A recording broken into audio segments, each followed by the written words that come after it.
जनक सुता जग जननी जानकी, अतिशय प्रिय करुणा निधान की। ताके जुगपद कमल मनामु, जासु कृपा निर्मल मति पावु। पुनि मन बचन करम रघुनायक, शरण कमल बंदौ सब लायक। राजीव नैन धरे धनुषायक, भगत विपति भंजन सुखदायक। गिरा अरथ जल बीच सम, कहियत भिन्न भिन्न। बंदो सीताराम पद, जिनहि परम प्रिय खिन्न। भगवत कथा रसिक जिज्ञासु श्रोतावृंद और भक्तिमती देवियों, अभी आपके सामने जो पंक्तियां पढ़ी गई हैं उसमें गोस्वामी जी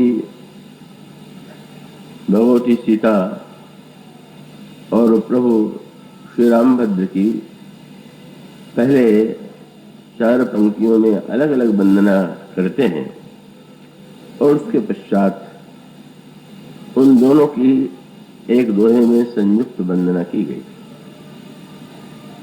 श्री किशोरी जी की वंदना करते हुए गोस्वामी जी कहते हैं, जो महाराज श्री जनक की पुत्री हैं, जगत जननी हैं और करुणा निधान की अतिशय प्रिया हैं, उनके दोनों चरण कमलों की मैं वंदना करता हूं, जिनकी कृपा से मुझे निर्मल मति प्राप्त होती है, जीव को निर्मल बुद्धि प्राप्त होती है।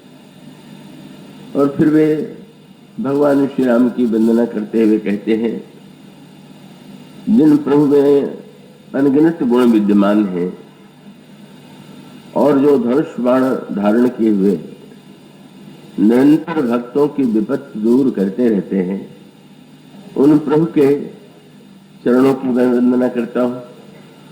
कमल लोचन राम की वंदना करता हूँ। और इसके बाद उन्होंने उसको दार्शनिक दृष्टि से इस दोहे में जो वंदना की, वो बड़ी ही तात्विक है और उतनी ही भावपूर्ण भी।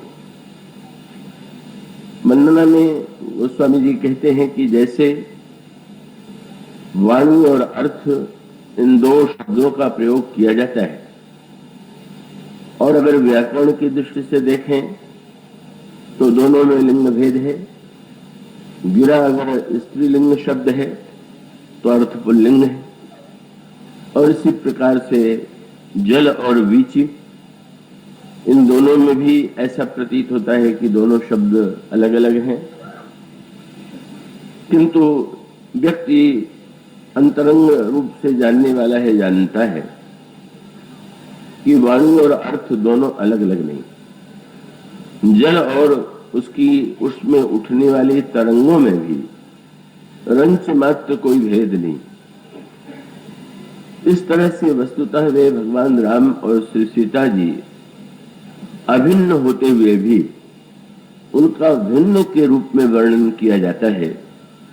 ऐसे प्रभु को, जो इन्हें विनम्र व्यक्ति, निरहंकारी व्यक्ति अत्यंत प्रिय हैं, मैं उनको उनके चरणों में नमन करता हूं। तो श्री सीता जी के स्वरूप का चिंतन करते हुए एक और तो उनका चरित्र में पक्ष है और दूसरा उसका एक दार्शनिक पक्ष है।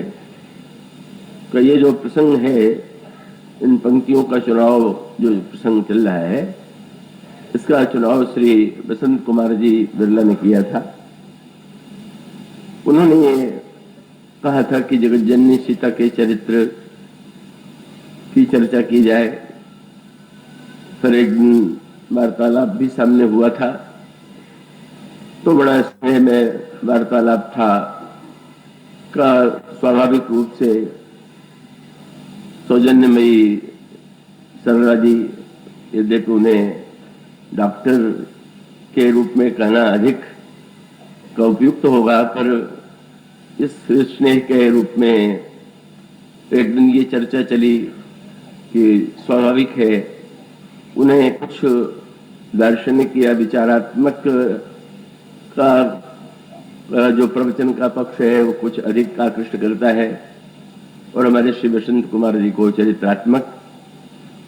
तो इस संयोग की बात है कि इसमें तो दोनों ही पक्ष है, चरित्रात्मक भी है और उसका दार्शनिक पक्ष भी है।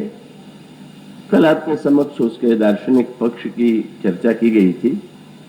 मिले जुले रूप में दोनों ही पक्ष आपके सामने रखे जाएंगे। मुझे विश्वास है कि आप लोग पूरी एकाग्रता और तन्मयता से उसे सुनेंगे। गोस्वामी जी ने एक और जनक की पुत्री के रूप में वंदना की उनकी, उन्हें जगत जननी और करुणा निधान की अतिशय प्रिया बताए, पर उसके साथ साथ वे कहते हैं कि उनकी कृपा से निर्मल मति प्राप्त होती है। तो व्यक्ति के पास समझने का जो सर्वश्रेष्ठ माध्यम है वह तो बुद्धि ही है। बुद्धौ क्षण मनुष्य कह करके गीता में भी इसका प्रतिपादन किया गया, और वैसे भी विचार करके देखें तो यही तो लगता है कि मनुष्य में जो बुद्धि पक्ष है वही इसकी विशिष्टता है अन्य प्राणियों से। तो ये जो बुद्धि है वह तो व्यक्ति के पास है, किंतु बुद्धि के साथ कुछ समस्याएं का, जैसे कोई अच्छी भी वस्तु हो और वो गंदगी में गंदगी उसके चारों ओर से लिपट जाए तो उस वस्तु का वो जो स्वरूप है वो तो स्वच्छ नहीं रहेगा, वो तो मलिन हो जाएगा।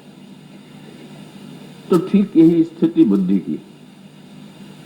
बुद्धि में अनेक विशेषताएं होते हुए भी केवल बुद्धि के माध्यम से ही अगर हम उस सत्य का साक्षात्कार करना चाहें तो वस्तुतः हम उसमें सक्षम नहीं रहेंगे, हम असमर्थ रहेंगे। और इसलिए महत्व बुद्धि का कम नहीं है। जब भगवान श्री राम की वंदना करते हुए कहते हैं कि वेदांत वेद्यम विभुम, तो वेदांत का तो मूल स्वरूप ही ज्ञान में है, और जो हमारे यहाँ चरम फल माना जाता है अर्थ धर्म काम और मोक्ष, इनमें सर्वश्रेष्ठ फल मोक्ष है। और ये जो मोक्ष है उसकी उपलब्धि केवल व्यक्ति को ज्ञान से ही हो सकती है, ऐसा बार बार हमारे दर्शन ग्रंथों में वेदांत ग्रंथों में आग्रह पूर्वक कहा गया। तो अब स्वाभाविक है कि वेदांत के तत्वों को या उसके सूत्रों को समझने के लिए बुद्धि की आवश्यकता है, किंतु यदि व्यक्ति की बुद्धि में दोष हो तो उसका परिणाम क्या होगा? आप बार बार वेदांत के ग्रंथों में इसका प्रतिपादन पढ़ते हैं कि जीव और ब्रह्म में कोई भिन्नता नहीं, तो जीवो ब्रह्म ही बना पड़ा।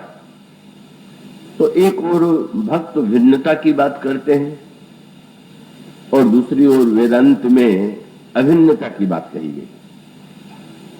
अब स्वाभाविक रूप से विवाद होता है कि अभिन्नता सत्य है कि भिन्नता सत्य है। जीव और ईश्वर में भिन्नता है कि जीव और ईश्वर सर्वथा, जीव और ब्रह्म सर्वथा एक ही है। इसको गोस्वामी जी ने जिस पद्धति से प्रस्तुत किया वह बड़े महत्व का है, और उसका सूत्र यह है कि यह जो वेदांत का सत्य है, अगर व्यक्ति की बुद्धि में अभिमान हो तो निश्चित रूप से इसका दुरुपयोग होने की ही संभावना है। और इसलिए बहुधा वेदांत के वाक्यों को दोहराते हुए का उसका जैसा दुरुपयोग किया जा सकता है उसका दृष्टांत है रामचरितमानस में रावण का चरित्र। रावण की विद्वत्ता और पांडित्य में तो कोई संदेह है ही नहीं, अनेक अनेक ग्रंथ रावण के द्वारा लिखे गए, समस्त शास्त्रों का वह पंडित है, तपस्वी है, कि भगवान शिव की आराधना करता है, उसे अनगिनत वरदान प्राप्त हुए हैं, अद्वितीय योद्धा है। इस तरह से रावण पर यदि दृष्टि डालते हैं तो उसमें न जाने कितनी विशेषताएं दिखाई देती हैं। अब उसके मुख से भी का आप ज्ञान दीपक प्रसंग में जो बात पाते हैं, का रावण के संदर्भ में रावण के मुंह से भी उससे मिलती जुलती बात मिलती है। जब मंदोदरी रावण को भक्ति का उपदेश देती है कि आपको तो भगवान श्री राम की भक्ति करनी चाहिए, और उसके साथ साथ रावण को उसने ये समझाने की चेष्टा किया कि आप ये जो राम है ये तो साक्षात विराट पुरुष, और इस विराट पुरुष श्री राम का भजन करना आपका कर्तव्य है। अब रावण जिस भाषा का प्रयोग करता है वह तो वेदांत से मिलती जुलती भाषा भी हो सकती है। रावण प्रारंभ में मंदोदरी की बात सुन करके कुछ गंभीर हो गया, ऐसे लगा कि उसे अच्छा नहीं लग रहा है, पर बाद में जब मंदोदरी ने अपनी बात समाप्त की तो रावण ने ये कहा कि प्रारंभ में तो तुम्हारी भाषा इतनी गंभीर थी कि मुझे जैसे विद्वान को भी समझने में समय लगा। तुम्हारा भाषण तो बड़ा उत्कृष्ट है, लेकिन जब मैं गहराई से मैंने विचार किया तब पता चला कि तुम क्या कह रहे हो। मंदोदरी ने सोचा मैंने तो बड़ी सीधी सादी बात कही है, भगवान का भजन करने की बात, उसमें गंभीरता कौन सी है। तो रावण ने यही कहा, तो बत कही गूढ़ मृगलोचन, हे मृगलोचनी, तुम्हारी जो बत कही है वो बड़ी ही गूढ़ है, और इतना ही नहीं जो वेदांत का फल है वो भी बताया। तो बत कही गूढ़ मृगलोचन समुझत सुखद, जो व्यक्ति नहीं सुने समझे उसके लिए तो वो दुखद हो जाए, और समझने वाले व्यक्ति को केवल सुख ही प्राप्त नहीं होगा, वो भवमोचन भी, संसार से मुक्त करने वाला भी। अब तो यही तो मुक्ति का चरम उद्देश्य भी है, बंधन से जीव मुक्त हो जाए। रावण कहता है कि तुमने जो उपदेश दिया है वो ऐसा ही है, पर जब उसका तात्पर्य रावण ने प्रकट किया तो मंदोदरी ने सिर पीट लिया कि अगर ऐसा श्रोता मिल जाए तो फिर किस दिशा में कहे हुए व्यक्ति का तात्पर्य बहक जाएगा। मंदोदरी से रावण ने अंत में यही निष्कर्ष निकाला, जानो क्या तोरी चतुराई, यही विधि कहो मोर फुर्ताई। ये जो तुम वर्णन कर रही थी, राम शब्द, राम का नाम लेकर के तो प्रारंभ में तो यही लगा कि तुम उस अयोध्यावासी राजकुमार जिसका नाम राम है उसका वर्णन कर रही हो, और तुम मुझसे ये कह रही हो कि मैं उसकी भक्ति करूं, तो मुझे तो बड़ा क्षोभ हुआ। मैं त्रैलोक विजेता रावण की पत्नी ऐसी भीरुता की बात कहे, पर जब तुमने राम के स्वरूप का वर्णन किया कि राम कौन है, तो मैं समझ गया कि वो अयोध्या का राजकुमार तो हो ही नहीं सकता है। ये वर्णन तुमने मेरा ही किया, मैं ही राम। अब ये वेदांत की भाषा पर विचार कीजिए, शिवोहम कहें सोहम कहें, और रावण जब कहता है कि रामोहम, तो वो भाषा की दृष्टि से तो वेदांत की भाषा हुई, किंतु रावण के द्वारा जिस वेदांत ज्ञान की बात कही गई, क्या वो वस्तुतः वेदांत का तात्पर्य वही है क्या, उद्देश्य वही है क्या? सामने वाला यदि ऐसा अर्थ लगावे कि वह अर्थ व्यक्ति को अनर्थ की दिशा में ले जाए, अभिमानी बना दे, तब तो उससे बढ़कर के वेदांत के वाक्य का कोई दुरुपयोग नहीं हो सकता। और इसलिए जब मंदोदरी ने रावण की व्याख्या सुनी तो मंदोदरी को बस एक ही बात रही, बोले मंदोदरी मन मह अस ठयऊ, यही काल बस मति भ्रम भयो। बस मत की ही बात है, लगता है कि उनके बुद्धि में ऐसा भ्रम उत्पन्न हो गया, और भ्रम की स्थिति ऐसी है कि यद्यपि मृषा तिहुकाल सोई, भ्रमनस कई को उतारे। भ्रम एक ऐसी वस्तु है जहां पर व्यक्ति के मन में संशय, तो संशय और भ्रम में एक अंतर है। संशय माने जहां पर ये दुविधा हो कि ये ठीक है कि ये ठीक, उसको कहते हैं संशय। ये तीन शब्द आपको रामचरितमानस में मिलेंगे, मोह, संशय और भ्रम। गयो मोह संशय नाना भ्रम। तो इन तीनों में जो अंतर है वो साधारणतः लोग उस पर दृष्टि नहीं डालते। तो उसका अभिप्राय है जब हमारे मस्तिष्क में कोई दुविधा हो कि यह ठीक है कि यह ठीक है, तो उसको संशय कहते हैं। और जहां पर व्यक्ति को निश्चित ये लगे कि नहीं ये तो है ही, ऐसा लगना जो समझने वाला है उसको भ्रम लग रहा है और उसको प्रत्यक्ष लग रहा है। अब मान लीजिए दूर से चमकती हुई ये रेती में जो सीप होती है और जब धूप की तेज, सूर्य की तीव्र किरणें पड़ती हैं तो उसमें एक चमक होती है और दूर से ऐसा प्रतीत होता है कि ये चांदी। अब एक व्यक्ति ने देखा और कहा कि वो चांदी है और उस चांदी को पाना है। अब अगर कोई व्यक्ति ये कहे कि नहीं नहीं वो तो चांदी नहीं है, तो एक तो कहेगा कि जब मैं प्रत्यक्ष देख रहा हूं और मेरे पास क्या आंखें नहीं है, जब मैं प्रत्यक्ष देख रहा हूं तो निश्चित रूप से चांदी। अब ये जो मान लेना है यही भ्रम की स्थिति है। इसी को रामायण में दोहे गोस्वामी जी कहते हैं, रजत सीप मह भास दिमि जथा भानुकर वारी जदपि मृषा तिहु काल सोई पर भ्रम न सकई को उतारी। जब किसी को निश्चय ही हो गया कि नहीं ये तो ऐसा ही है, प्रत्यक्ष दृष्टि को प्रमाण मान रहा है, तो ये भ्रम की स्थिति है। तो रावण की स्थिति संशय की स्थिति नहीं, उसको ये नहीं है कि ये ठीक है कि ये ठीक, उसकी स्थिति है भ्रम की स्थिति की, जहां पर वो निश्चिंत भाव से यह मान करके चलता है कि मुझे तो भ्रम हो ही नहीं सकता। और जब कोई व्यक्ति यह मान ले कि मैं भ्रम युक्त हूं, मुझ में भ्रम हो ही नहीं सकता, तो यही तो भ्रम की पराकाष्ठा है।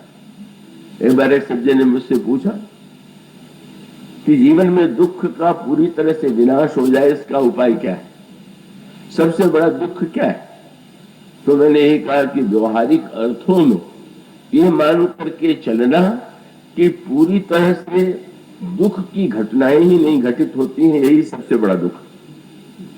माने जो संभव ही नहीं है, आप उसी के लिए यदि प्रयत्न कर रहे हैं तो उसका अभिप्राय है कि वो तो कभी नहीं संभव होगा। और इसी प्रकार से भ्रम की स्थिति है और ये बुद्धि का विभ्रम रावण के जीवन में स्पष्ट दिखाई देता है।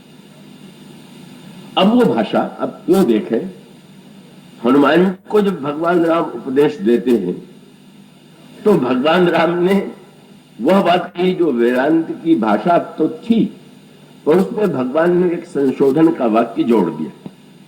हनुमान जी ने प्रभु से कहा कि प्रभु मैं नहीं जानता कि भक्ति का अर्थ क्या है और भक्ति कैसे करना चाहिए। तो प्रभु ने कहा, हनुमान संसार में तो कोई ऐसा व्यक्ति ही नहीं है कि जो भक्ति न करता हो, का व्यक्ति तो किसी न किसी की भक्ति कर ही रहा, पर जहां तक मेरी भक्ति है उसकी सार्थकता तब है जब व्यक्ति की भक्ति अनन्य। तो अनन्य शब्द का अर्थ आप जानते हैं, दूसरा न। संसार में जो व्यक्ति भक्त भी है तो अनेक का भक्त है, विषयों का भक्त है, इंद्रियों का भक्त है, न जाने कितने वस्तुओं का भक्त है। पर भगवान कहते हैं मेरा भक्त तो वही है कि जो अनन्य। तो ये अनन्य भक्ति कैसे, इसकी क्या व्याख्या है? तो भगवान राम ने ये नहीं कहा कि अनन्य भक्त वह है जो मुझे छोड़ करके किसी को न माने। साधारणतः लोग यही अर्थ लेते हैं।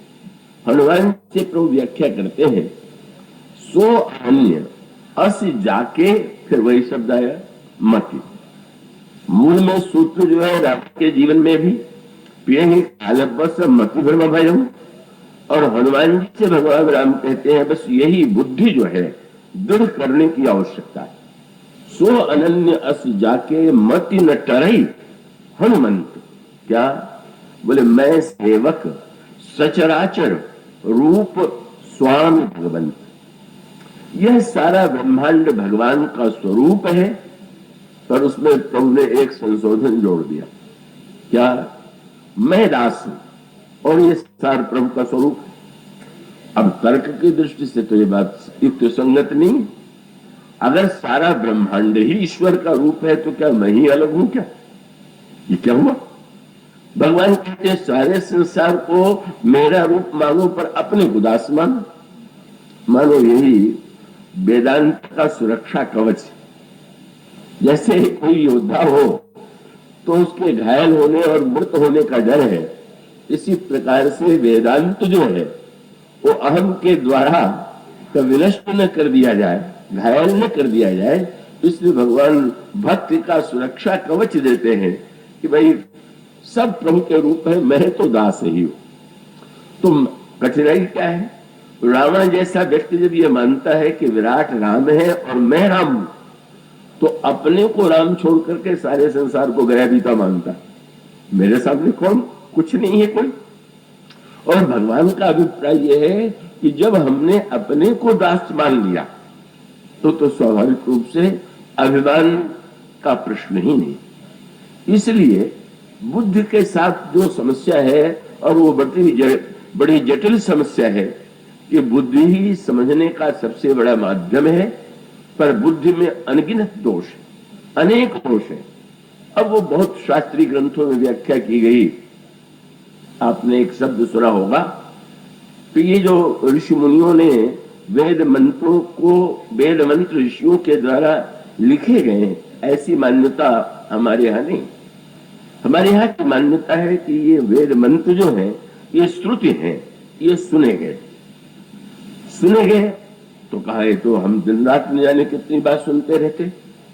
हम कह सकते हैं कि हमने ये सुना, तो कहते हैं कि ना, पहले ऋतंभरा प्रज्ञा, ऐसी बुद्धि इसका एक शास्त्रीय नाम है ऋतंभरा, और उसका एक तात्विक विवेचन ये है कि मानवीय बुद्धि में जितने दोष आ सकते, उन बुद्धि के दोषों का जब पूरी तरह से निराकरण हो करके व्यक्ति उस स्थिति में पहुंच जाता है जिसको पातंजल ने योग दर्शन में तुरीयावस्था, और तुरीयावस्था में समाधि की स्थिति बताया। तो समाधि की स्थिति में जब कोई ऋषि पहुंचा, जब वो बुद्धि से नहीं, वह बुद्धि जिसको ऋतंभरा कहते हैं, वह प्रज्ञा की जिसमें मानवीय संस्कार जन्य और तर्क जन्य अभिमान जन्य जो दोष हैं उनका पूरी तरह से विनाश हो गया है, उस प्रज्ञा के द्वारा जिस मंत्र का श्रवण किया गया वह वेद मंत्र है। और इसका सीधा सा तात्पर्य कि पहले आवश्यकता ऐसी बात की है कि व्यक्ति अपनी बुद्धि को इतना महत्वपूर्ण न मान ले कि वो मलिन बुद्धि के द्वारा अपने जीवन की वासनाओं का समर्थन करे, अपने दोषों का समर्थन करे, और दूसरों को मूर्ख समझ करके लोगों का तिरस्कार करे। तो ये बुद्धि के शोधन की प्रक्रिया क्या है? तो एक प्रक्रिया ज्ञान की है और दूसरा प्रक्रिया भक्ति की। अब ज्ञान की प्रक्रिया मैं सुनाने लगूं तो शायद कुछ अधिक ही जटिल हो जाएगा, पर उसमें मूल सूत्र यही है, आप पूरा ज्ञान दीपक पढ़ेंगे तो बार बार मन शुद्ध कैसे हो, बुद्धि शुद्ध कैसे हो, चित्त शुद्ध कैसे हो, और फिर अहंकार किस प्रकार से व्यष्टि से परिवर्तित हो जाए, उसी का वर्णन है। ज्ञान दीपक तो एक कविता है, तो उसमें जो वर्णन किया गया वो तो शुद्ध जो है, सात्विक श्रद्धा धैर्य सुहाई, जो हरि कृपा हृदय बसे आई, जप तप व्रत यम नियम अपारा, जो श्रुतिकः शुभ धर्म अचारा, सोई तृण हरित चले जब गाई, भाव वत्स शिशु पाई पिनाई, नोई नृत्य पात्र विश्वासा। अब सबसे पहले शुद्ध किसे होना? इतना करने के बाद निर्मल मन, अधीर निज दासा, इतना प्रयत्न कीजिए तो मन निर्मल। अब ये बात अलग छोड़ देते हैं, वो तो एक एक शब्द अत्यंत गंभीर है, पर मन शुद्ध हो जाना ही अंतिम वस्तु नहीं। मन को शुद्ध करने के बाद अभी तो बहुत कुछ बाकी। मन को अहीर बताया गया और उसने दूध दुहा पर धोने के बाद अब उस दूध को पकाना, परम धर्म में पय दुहि भाई, अवतय अनल अकाम बनाई, तोष मरुत तब क्षमा जुड़ावे, धृति सम जामन देई जमावे, मुदिता मथे विचार बथानी, दम आधार रजु सत्य समानी, तब मथि काढ़ ले नवनीता विमल। ये दूसरा शब्द आ गया। पहले मन निर्मल किया गया, अब उन्होंने कहा के बाद की जो साधना है उसका फल होता है वैराग्य के रूप में। अब हमारे अंतःकरण में यह वैराग्य की विमलता आ गई, पर अभी काम बना नहीं। उन्होंने कहा नवनीत तो बहुत ही स्वादिष्ट होता है, पर जिसे खाना हो उसके बात और जिसको घी के रूप में परिणत करके उसका दिया जलाना हो तो उसके लिए तो अब इस मक्खन को भी पकाना होगा। अब उन्होंने कहा विमल विराग को और निर्मल बनाओ। अब निर्मल क्या बनाने? उनका जोग अग्नि करी प्रकट कर और कर्म शुभाशुभ लाभ। और अब बुद्धि, मन की बात पहले आ चुकी। बुद्धि सिरावे ज्ञान घृत तो ममता मल जरी जाए। इसके बाद भी आपने देखा होगा तब मक्खन में कोई मल जो है वो बाहर की गंदगी थोड़ी होती है। नहीं, मक्खन तो दही से निकाला जाएगा, तो दही में जो अंश होता है एक खटास का, मक्खन के रूप में बना रहता है। घी बनाना है तो उसको आग पर चढ़ाएंगे, पकाएंगे, और जब वो खटास वाला भाग मिट जाए, वो खटास वाला भाग कौन सा है? बोले ममता मल जरी जाए। मानो संकेत ये घी पकाने वाले ध्यान रखते हैं, मक्खन पकाते समय कैसे पता चले कि अब जो है वो घी बन गया। बोले जब तक वो खटास होगा तब तक उसमें चिड़चिड़ की आवाज आएगी, और जब पूरी तरह से वो चिड़चिड़ की आवाज समाप्त हो गई तो बस बोले अब घी हो गया। बोले वैराग्य के साथ जब तक ये चिड़चिड़ापन है तब तक समझ लो कि अभी मैं वैराग्यवान हूं, मेरे समान कौन वैराग्यवान है? बोले अब को भी तो जलाओ। जब ये समाप्त हो गया तो बुद्धि सिरावे ज्ञान घृत।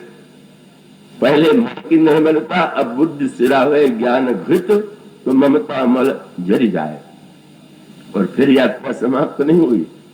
तब विज्ञान निरूपणी बुद्धि विशद घृत पाई, चित्त दिया धरे दृढ़। इसमें चारों अवस्थाओं का वर्णन दिए।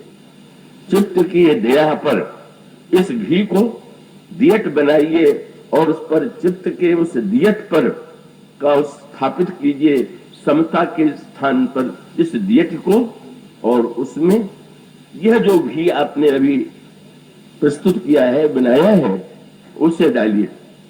और डालने के बाद फिर बत्ती भी तो डालिए। घी से ही तो काम नहीं चलेगा, और तब वो बत्ती कैसे बनेगी? बोले तीन ही अवस्था, यही जिनकी चर्चा इस विवाह प्रसंग में चल रही। तीन ही अवस्था, तीन गुण, और तेही कपासते काढ़, और तूल तुरी समारी पुनि बाती करई सुगाड़। आप लोगों ने जिन्होंने कपास देखा होगा तो देखते हैं रुई बीच में है और उसके चारों ओर जो है वो एक उठी हुई वस्तुएं हैं हरी हरी। वो कहते हैं तीन अवस्थाएं जो हैं वही कपास के ऊपर का आवरण है, और उसमें से रुई निकाल करके जब उसको गाढ़ा करें तो तुरीय अवस्था का अब जो भान हुआ। तीनों अवस्थाओं के बाद चौथी अवस्था जब आई तो तूल तुरीय समारी पुन बाती करे सुगाड़। और तब यही विधि लेस है दीप तेज राशि विज्ञानमय, और जाते ही जासु समीप जरही मदादिक सलभ सब। जब ये विज्ञान का दीप प्रज्वलित होता है, जब बुद्धि इतनी परिशुद्ध हो जाए, उसमें अहंकार न हो, ममता न हो, सांसारिक वासनाएं न हो, तब वो दिव्य प्रकाश होता है और तब सोहम करने का अधिकार मिलता है। पहले से ही नहीं। वो वाक्य कह दिया शंकराचार्य जी ने, कलो वेदांत न सर्वे फाल्गुने बालकाई हो। होली के दिनों में बच्चे चाहे जो गाली बकते हैं और उसके अर्थ का उन्हें ज्ञान थोड़ी होता है। तो वेदांत तत्वों को मानो।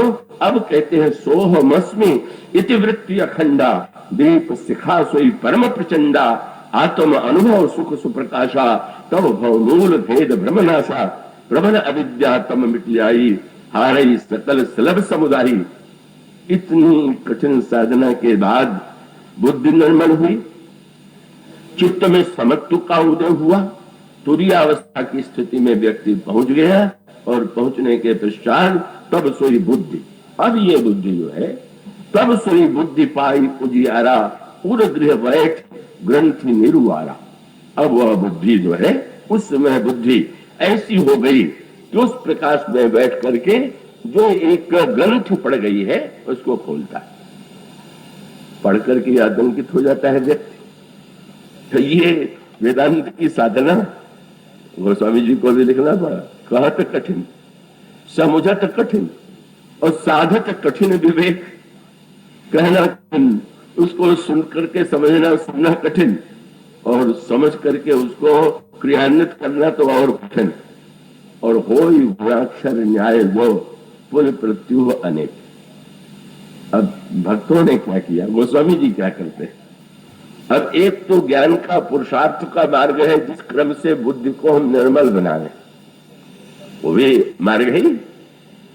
लेकिन गोस्वामी जी उस नन्हे बालक के तरह हैं कि उन्होंने कहा ठीक है, कब व्यक्ति जो है अगर बड़ा है तो बड़े व्यक्ति को तो अपने वस्त्र को स्वच्छ करना ही होगा, अपनी गंदगी को तो धोना ही पड़ेगा, अपनी मलिनता को तो धोना पड़ेगा। तो यहाँ तो मल का व्यक्ति जीवन ही बना हुआ है, मोह जनित मल लाग विविध विद, कोटि जितन न जाई। अब इस मल को मिटाने के लिए जैसे का एक व्यक्ति सत्कर्म और पुण्य और साधना, जैसे आपका वस्त्र गंदा हो जाए, आपका शरीर गंदा हो जाए तो आप साबुन लगाते हैं, ना हो जाए, आपका शरीर गंदा हो जाए तो आप साबुन लगाते हैं, और साबुन के द्वारा गंदगी मिट गई। किंतु आपने ध्यान दिया होगा कि अब साबुन से गंदगी मिट गई तो ये नहीं कि अब साबुन लगे लगे आप बाहर चले जाएंगे, या कपड़े में साबुन लगा हुआ तो बोले ऐसे ही पहन ले। पहले साबुन से वस्त्र को धोइए और बाद में स्वच्छ जल से साबुन को धो दीजिए। ये अभिप्राय कि साधना के द्वारा, सत्कर्म के द्वारा मलिनता दूर होती है, पर जब तक उसको भी न धो दिया जाए, और उस साबुन को धोने का उपाय है बिल्कुल शुद्ध जल, उसमें साबुन भी नहीं गंदगी भी नहीं, दोनों नहीं। और यह जल कौन सा है? बोले प्रेम भगति जल बिनु रघुराई, अभी अंतर मल कबो न जाई। किंतु यह तो बड़े जो व्यक्ति समर्थ हैं उनके लिए, पर जो ये नन्हा बालक है ये क्या करे? अब बड़ा सुंदर संकेत गोस्वामी जी करते, प्रभु ने कह दिया कि हाँ जीव मुझे पाने के लिए पर निश्चित रूप से मैं स्वीकार करता हूं, पर एक वाक्य उन्होंने जोड़ दिया, और वो भी उनका आग्रह है कि निर्मल मन जन सोम ही पावा, और मोह पट छल छिद्र न भावा। निर्मल मन वाला व्यक्ति ही मुझे पा सकता है, मुझे कपट छल और छिद्र प्रिय नहीं लगता है। अब नन्हे बालक की स्थिति तो दूसरी है। नन्हा बालक जो स्वच्छता पाता है वो किसी न तो साबुन लाता है न धोता है। नन्हा बालक तो निर्मलता के लिए कुछ प्रयत्न नहीं करता है, उसकी स्वच्छता का प्रयत्न तो मां को ही करना है। बालक अगर गंदा है तो उसके पक्ष में, बालक के पक्ष में बहुत बढ़िया बात है कि बालक अगर गंदा हो तो कोई व्यक्ति ये नहीं कहता है कि ये बच्चा बड़ा गंदा है। छोटे बच्चे को गंदा देख करके लोग कहेंगे इसकी माँ कितनी गंदी है, जो बच्चे को स्वच्छ नहीं करती। तो तुलसीदास जी कहते हैं भाई ज्ञानी लोग उस मार्ग से निर्मलता प्राप्त करें, हम तो छोटे बच्चे, और हमें जो निर्मलता मिलेगी वो किसकी कृपा से मिलेगी? बोले जनक सुता जग जननी जानकी, अतिशय प्रिय करुणा निधान की, ताके जुग पद कमल मनाऊं। और यह जो निर्मल मति मिलेगी कैसे? बोले जास कृपा। ये साधना के द्वारा निर्मलता प्राप्त नहीं होगी, यह तो श्री किशोर जी की करुणा और कृपा से ही बुद्धि निर्मल हो जाती है। उसमें व्यक्ति को किसी प्रकार का अभिमान भी नहीं हो सकता, चिंता भी नहीं हो सकती है, का मानो दो वस्तु हम प्रयत्न और पुरुषार्थ से पाते हैं, और उसी वस्तु को हम जब कृपा के, माँ की कृपा के द्वारा माँ जो देती है छोटे बालक को, वो किसी उसकी योग्यता के परिणाम स्वरूप नहीं, वह तो उसकी असमर्थता देखती है और उस असमर्थता से ही रीझ जाती है। तो यह जो मार्ग है, जासु कृपा निर्मल मति पाऊं, श्री सीता जी की कृपा से निर्मल मति प्राप्त होती है। अब यहाँ तो सरलता ही सरलता है, सरलता इस अर्थ में तो देखिए भगवान को बुलाना कितना कठिन, और यह महाराज जनक ने भगवान राम को क्या कभी निमंत्रण दिया? आमंत्रण कभी दिया ही नहीं, क्या बुलाया ही नहीं गया। पर मानो यहां तो ईश्वर यदि चला भी आया तो बिना आमंत्रण के, ये कौन सा पक्ष है? वही करुणा और कृपा का पक्ष। और इसका अभिप्राय कि जहां पर कृपामयी श्री जानकी विद्यमान है, का वहां पर बिना निमंत्रण के भी भगवान स्वयं आ जाते हैं।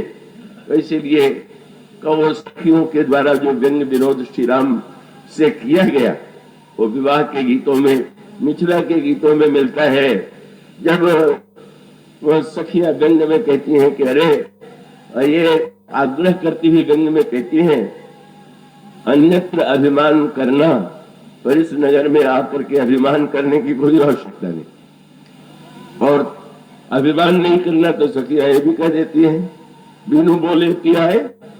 आप तो बिना निमंत्रण के आ गए हैं। किसी को निमंत्रण से बुलाया जाए तो उसकी चिंता करनी पड़ती है, पर जो बिना निमंत्रण के आ जाए वो तो अकड़ नहीं दिखा सकता। उसको तो बिना बुलाए आया है, उससे जैसा व्यवहार किया गया वैसा स्वीकार किया जाए। और भगवान राम ने भी ये उत्तर दिया और तुलसीदास जी ने भी इसी की ओर संकेत किया। उन्होंने ये कहा कि अच्छा, तुम क्यों ऐसा कहती हो? आज तक क्या कभी कमल ने भ्रमर को निमंत्रण दिया है क्या? और यदि भ्रमर जो है कमल के आकर्षण से उसके पास आता है, तो यह तो कमल के सौरभ और पराग की विशेषता है। संकेत मानो था यह श्री किशोरी जी की ओर थी, और वो स्वामी जी ने भी इसका निर्वाह किया। भगवान राम स्वयं इतनी यात्रा करके चल करके आए, पैदल चल करके आए, और उस यात्रा का श्री गणेश भी कृपा से ही हुआ। अहिल्या, उसमें कौन सी साधना? उसकी बुद्धि में जो मलिनता आ गई, कितनी कठिन है बुद्धि की शुद्धता। यह जो अहिल्या है, महर्षि गौतम की परम पतिव्रता, ऐसी संलग्न सेवा में रहने वाली पत्नी है। ऐसी बुद्धि जो निरंतर तपस्या में संलग्न है, किंतु वह बुद्धि भी भ्रमित हो सकती है, वह भी धोखा खा सकती है। और यही तो हुआ जब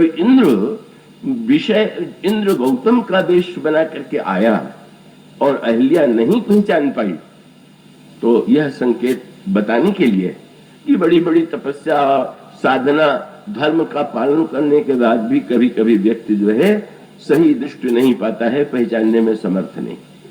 ये मानो सावधान करने के लिए है, बुद्धि का गर्व करने की आवश्यकता नहीं। अब वह बुद्धि जो न पहचान पाने के कारण शाप उसको दे दिया गया पत्थर हो जाने का। अब पत्थर को कोई उपदेश देकर के साधन तो नहीं बता सकता, पत्थर तो कोई साधन नहीं करेगा। पर इस जनकपुर की यात्रा का जो श्री गणेश अहिल्या प्रसंग से भी हुआ, अहिल्या प्रसंग से ही हुआ, इसका तात्पर्य है मानो उस नगर की ओर जा रहे हैं जिसके लिए व्यंग में आगे चल करके गोस्वामी जी ने तो केवल इतना ही संकेत किया कि निवास हास विलास रस बस।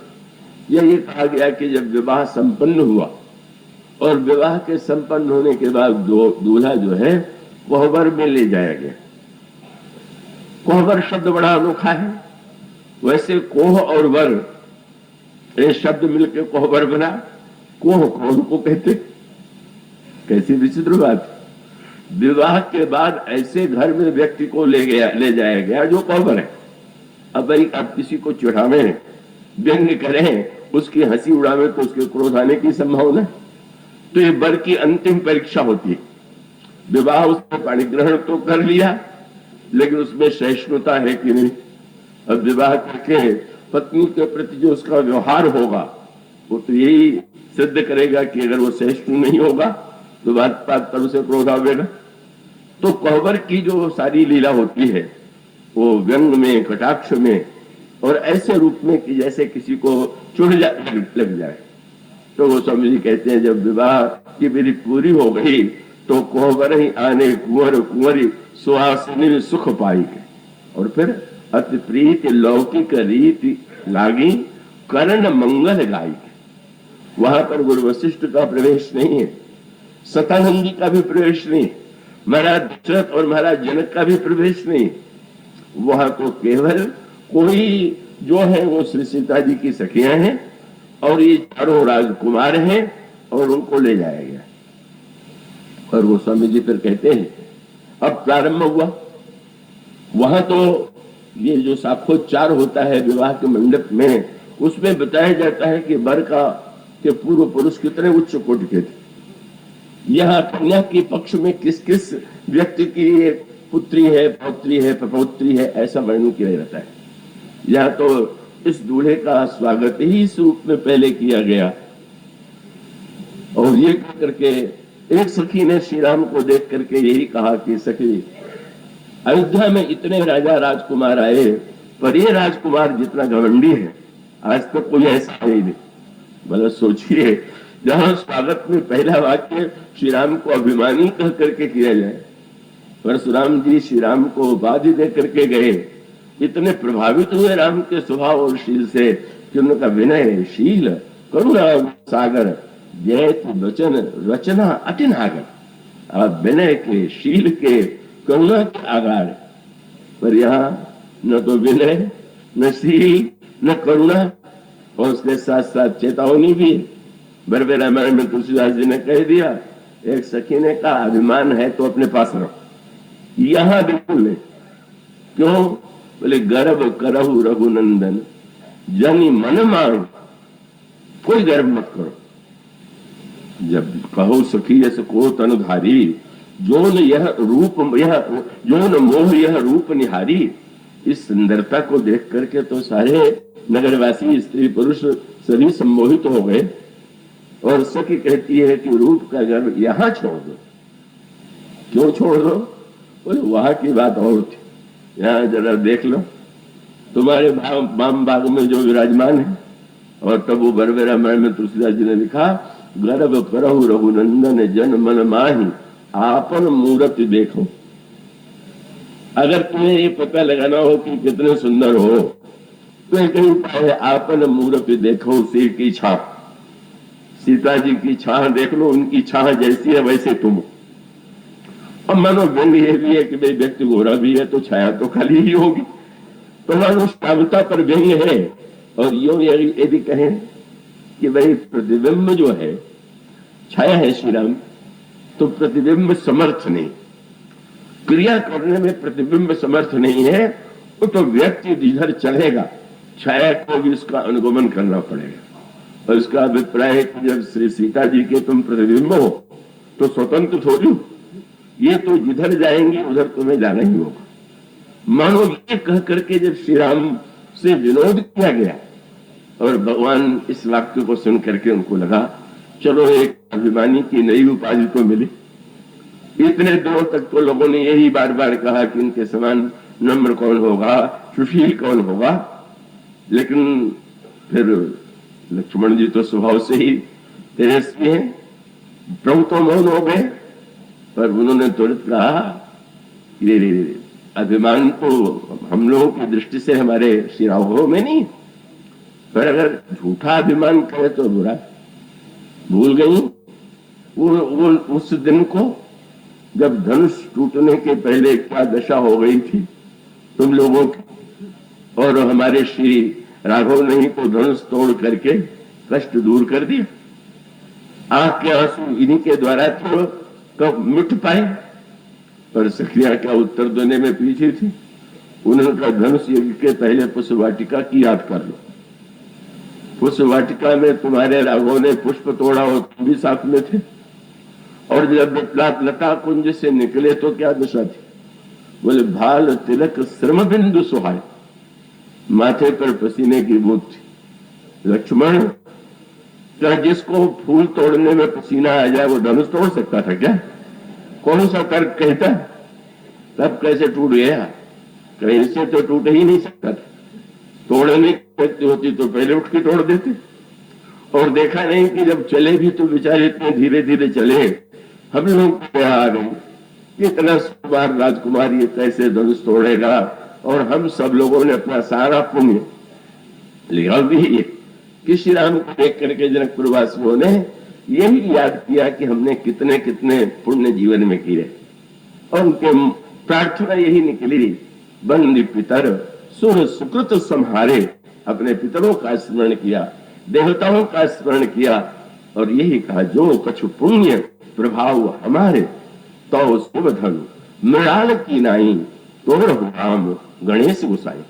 गणेश महाराज, आप हमारा सारा पुण्य ले लीजिए और बस इनसे धनुष तोड़वा दीजिए। और वो प्रार्थना वही नहीं चल रही। श्री सीता जी ने जिस समय श्री राम की सुकुमारता को देखा, बोले देख देख रघुवीर तन सुर मनाव धरि धीर भरे भोचन प्रेम जल पुल कावली शरीर। और सबसे पहले तो मन ही मन अपने पिताजी को उलाहना दिया। तात दारुण ठानी समुझत नहीं कछु लाभ न हानि। ये आपने क्या हट किया? मुंह से नहीं कह सकती है पर मन में उलाहना दे रही हैं। और तब उन्होंने भी स्मरण प्रारंभ कर दिया। गणनायक वरदायक देवा आज लगे कीन्ही तो सेवा। बार बार विनती सुनी मोरी करहु चाप गुरुता अति थोरी। करहु तन्न महेश भवानी। इस तरह से सखियां कहती हैं कि श्री किशोरी जी ने, हम लोगों ने इतना पुण्य लगा दिया प्रार्थना, तब कहीं जाकर के धनुष तोड़ा। तुम कहते हो उन्हें गर्व करना चाहिए। पर इसलिए यहाँ की भाषा तो सर्वथा भिन्न प्रकार की, पर लक्ष्मण जी सरलता से हार नहीं मानते। फिर भी याद कर देते हैं, जब आप लोग प्रार्थना नहीं कर रही थी तब की घटनाओं का आपको पता है? कहीं जो अहिल्या का उद्धार किया उस समय आप थी क्या? पत्थर को चेतन बनाने की इस चरणों में जो शक्ति है, क्या वो एक लिए नहीं? और सखियों ने तुरंत उलट के उत्तर दिया, अच्छा तो अगर इनके चरणों में ऐसा चमत्कार है तो अयोध्या में भी कोई पत्थर स्त्री के रूप में बदली थी क्या? और भी कोई परिवर्तित हुआ था क्या? तब इसका अर्थ है कि चमत्कार चरणों का है ही नहीं। और गुरु जी ने भी यही कहा था कि चरण कमल रज चाहते, चमत्कार तो धूल में। और जानते हो ये चमत्कार इनके चरणों में तब आया जब मिथिला की ओर चले। उस धूल का ये प्रभाव एक जड़ को चेतन बना देता है। मानव यह जो और प्रभु जो है, और इसका सीधा सा तात्पर्य है, परिवर्तन ईश्वर के द्वारा नहीं होता। ईश्वर यदि साक्षात ज्ञान है तो ज्ञान परिवर्तन करने में सक्षम नहीं। ज्ञान तो वस्तु को यथार्थ रूप में दिखा देना ही उसका कार्य। बिजली का कार्य, बिजली प्रकाश है, तो प्रकाश का कार्य नहीं है कि जिसकी जैसी आकृति है उसको बदल देगा, सांवले को गोरा या गोरे को काला बना देगा, या और आकृति में बदलाव ला देगा। वो तो जैसा जैसा जैसा है वो उसके सामने दिखाई देने लगेगा। परिवर्तन तो होता है केवल भक्ति के द्वारा, ये परिवर्तन की प्रक्रिया। और इसलिए महर्षि विश्वामित्र, जब वह अहिल्या जो साधन करने में सक्षम नहीं है, जिसकी बुद्धि वासना के स्पर्श से मलिन हो गई है, जड़ हो गई है, उसका उद्धार कैसे होगा? इस पथ पर जहां पर कृपामयी श्री किशोरी जी निवास करती, और वहीं से महर्षि प्रारंभ कर देते हैं, गौतम नारी शाप बस उपल देह धरि धीर चरण कमल रज चाहती कृपा करो रघुवीर। ये आपके चरण कमलों के लिए कव्यज्ञ है, आप इस पर कृपा कीजिए। मानो भक्ति साधना का भी क्रम, भक्ति के भी दो रूप, कृपा रूपा भक्ति और साधनामयी भक्ति। साधनामयी भक्ति का रूप है प्रथम भक्ति संतन कर संगा, दूसर रति मम कथा प्रसंगा गुरुपद पंकज सेवा तीसर भक्ति मान, ये साधनामयी भक्ति। और एक भक्ति वह है कि जो शुद्ध कृपा से प्राप्त होती है, किसी साधना का परिणाम नहीं। तो अहिल्या के जीवन में तो कोई साधना नहीं हो सकती। अगर प्रथम भक्ति संतन कर संगा, तो क्या पत्थर जो है सत्संग करेगा क्या? इसलिए क्रम उलट गया। पहली साधना है संत का संग, तो मानो भगवान राम ने स्वीकार कर लिया। कहीं अहिल्या ने भले सत्संग नहीं किया, तो संत यहां तो आ गए, विश्वामित्र जैसा संत आ गया। चलो साधना उधर से नहीं, अब साधना इधर से होगी। और उसके पश्चात दूसर रति मम कथा प्रसंगा, भगवान की कथा प्रसंग में रति जो है वह दूसरी भक्ति। अहिल्या तो पत्थर है, पत्थर क्या कथा सुनेगा? और तब भगवान राम ने उसका भी साधन पक्ष बदल लिया। विश्वामित्र जी से पूछने लगे, महाराज ये नारी आपकी जो पत्थर दिखाई दे रहा है ये कौन है? महर्षि ने वो बस पूछा, मुनि शिला प्रभु देखी, सकल कथा मुनि कही विशेखी। उस समय जब कथा प्रभु ने सुना, तो मानो पूछा जा सकता है कि अहिल्या ने तो कथा सुनी नहीं। बोले भले ही अहिल्या ने कथा न सुनी हो, पर जिसकी कथा सारे भक्त सुनते हैं, उस अहिल्या की कथा प्रभु ने ही सुन लिया। अच्छा है तुम मेरी कथा नहीं सुन सकती हो, तो मैं तो तुम्हारी कथा सुन सकता हूं। यही करुणा का पक्ष है, यही कृपा का पक्ष। और उसके पश्चात गुरुपद पंकज सेवा तीसर भक्ति मान, वहां पर भी गुरु विश्वामित्र स्वयं आए हुए हैं, कृपा करने का आग्रह कर रहे हैं। वह निर्मलता जो अनगिनत साधनाओं के बाद प्राप्त होती है, उस पथ पर, भक्ति पथ पर, कहो भक्ति पथ कौन प्रयासा, जो बन जप तप बखो उपवासा, यह जो सरल स्वभाव नमन कुटिलाई, जथा लाभ संतोष सदाई। मानो यहीं से श्रीगणेश हो गया कृपा का करुणा। और तब वह प्रभु का मानो उसके पहले ही, इस यात्रा में विश्वामित्र के यज्ञ के पहले ही प्रभु ने स्वयं ताड़का का भी वध कर दिया, तो सुबाहु का भी वो जला करके नष्ट कर दिया, मारीच को दूर फेंक दिया। और आज प्रभु अहिल्या का उद्धार करते हैं। बुद्धि की जुड़ता दूर हो गई, उसके अंतःकरण की मलिनता अति निर्मल वाणी अस्तुति ठानी। और शब्द यही निकला, ज्ञान गम्य जय रघुराई। हे प्रभु आप ज्ञान गम्य, तो ज्ञान गम्य तो है, तो ज्ञान कहां से आवे? का एक और संकेत आता है, वो बड़ा सुंदर है कि गोस्वामी जी ने कहा कि ज्ञान का दीपक जलाना बड़ा कठिन है, और उन्होंने कहा कि भक्ति मणि सरल है। तो भक्ति मणि सरल है, उसके बाद पूछा गया भक्ति मणि कैसे मिलेगी? तो उन्होंने जो लिखा उसको पढ़ करके एक बार वृंदावन में किसी साधक ने मुझसे पूछा कि उसको पढ़ के तो कहीं नहीं लगता है कि भक्ति को पाना सरल है, क्योंकि अब वो कहते हैं पावन पर्वत वेद पुराण, वेद पुराण पर्वत है, तो राम कथा रुचिरा कर नाना, भगवान राम की कथा जो है वो खान है।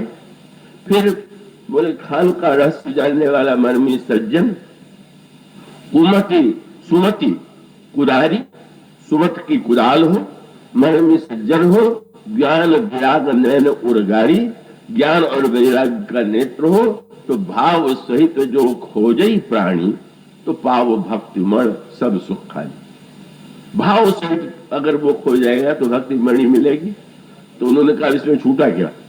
ज्ञान भी चाहिए, वैराग्य भी चाहिए, भाव भी चाहिए, वेद पुराण का अध्ययन भी चाहिए, तो इसमें सरलता क्या होगी? बस गोस्वामी जी ने एक सूत्र दे दिया, वो वहां ज्ञान दीपक में जो कुछ है उसको अपने प्रयत्न से पाना है, और यहाँ पर जो कुछ पाना है तो बड़ा कठिन, पर कृपा से यहाँ पर ये जो राम भक्ति की मणि है, उसमें ज्ञान वैराग्य कुदाल के लिए व्यक्ति को प्रयत्न नहीं करना है, बिना प्रयत्न के ही ये सारा का सारा भगवान सारी वस्तुएं का एकत्र कर देते। इसीलिए तो संकेत आता है, हनुमान जी लंका की यात्रा करते हैं, श्री किशोर जी के पास जाते हैं, लौट करके आते हैं। प्रभु ने हनुमान जी को हृदय से लगाया, कहा कि इस यात्रा में आने और जाने में कोई अंतर तुम्हें प्रतीत हुआ? हनुमान जी ने कहा कि जाते समय तो इतने विघ्न आए, इतना कठिन हो गया, कितना पर्वतों में वनों में भटके, अनशन किया, तब कहीं समुद्र पार करने की स्थिति आई, मेहनत आया, सुरसा आई, सिंहिका आई, लंकिनी आई, इतने विघ्न आए कि प्रतिक्षण एक विघ्न थे। लौटने लगे तो बोले एक भी विघ्न नहीं आया। ऐसा कैसे? जब तुम उसी मार्ग से गए और उसी मार्ग से लौटे तो अंतर क्यों आ गया? उन्होंने कहा इसलिए कि प्रभु गया था साधना के मार्ग से, आपने भेजा था, और लौटा तो श्री किशोरी जी के कृपा मार्ग से लौटा। तो ज्ञान के मार्ग में तो पग पग पर विघ्न है, और कृपा के मार्ग में तो कोई विघ्न है ही नहीं। यहां तो माने करुणा करके, यहाँ स्थिति ये है कि हनुमान जी आए भी और प्रभु के चरणों में प्रणाम भी किया। तो साधारणतः हनुमान जी का तो नियम यही है कि चरणों में प्रणाम ही नहीं करते, चरणों को पकड़ भी लेते। पहली बार ही जब मिलन हुआ था तो प्रभु पहुंचान परे गही चरणा, चरणों में गए और चरणों को पकड़ लिया। पर आज हनुमान जी ने प्रणाम तो पहले की तरह किया, पर पकड़ने का प्रयत्न नहीं किया। सुनी प्रभु बचन बिलो मुख, गात हरसि हनुमंत, चरण परेहु प्रेमाकुल, त्राहि त्राहि भगवंत। चरणों में गिर पड़े। प्रभु ने कहा कि आज तो बदले हुए लग रहे हो, कुछ कमी है? पहले चरणों में गिरे और पकड़ लिया, पर आज तो गिरे और चरणों में पकड़ा नहीं। उन्होंने यही कहा कि मां ने मुझको ये उपदेश दे दिया कि अब तुम उन्हें पकड़ने की चेष्टा न करना, तुमको वही पकड़ेंगे, इसलिए तो अब मैं नहीं पकड़ूंगा। मां की कृपा लेकर के आया।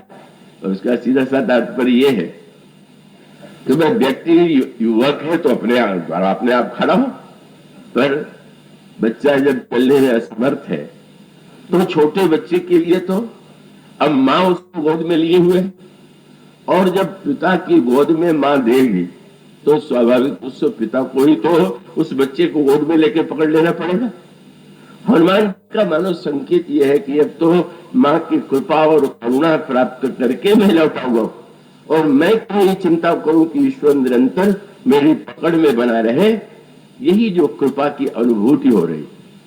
गोस्वामी जी मानो उसी पक्ष को, गोस्वामी जी तो स्वयं अपने को नन्हा से नन्हा बालक मानते हैं, और इसलिए उन्होंने कहा गायत्री मंत्र के जप से भी बुद्धि शुद्ध होती है, ज्ञान दीपक के मार्ग से भी बुद्धि शुद्ध होती है, पर मां से प्रभु ने तो कह दिया कि मेरे पास आओ तो निर्मल होकर के आओ, निर्मल करने का भार तो मां का है। और तब उन्होंने कहा जनक सुता जग जननी जानकी, अतिशय प्रिय करुणा निधान की, ताके जुग पद कमल मनाओ, जास कृपा निर्मल मति पाओ। इसके बाद की चर्चा कल। बोलिए सिया।